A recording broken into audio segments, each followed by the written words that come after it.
Baraka topkur, siz xotiningiz bolalaringizni ona suti bilan katta qilsin. Qachongacha bu echki suti ikkita bolani boqadi? Echki suti zo'r, echki suti ona sutiga teng. Bunaqa gaplarni gapiramiz. O'zi odamlarni bilim darajasi, dunyoviy bilimi, tibbiy bilimi pastga qarab ketyapti yildan yilga. Yana biz u narsani yana ham chuqurlashtirib hayvon sutlarini beryapmiz. Ona sutini ham katta bo'lsa, ha, to'g'ri, hamma ham ona suti bilan katta qila olmaydi.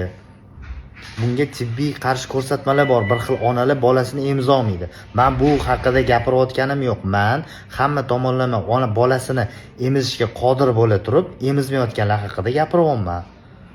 Aytganimdek, o'zi odamlar kitob o'qimay qo'ydi, biz yana ularga hayvon sutini beryapmiz. Hayvon bilan odamni solishtiryapmiz, boshqacha qilib aytganda. Onasini emsin, o'sha onadan yaxshi genlar o'tsin bolaga.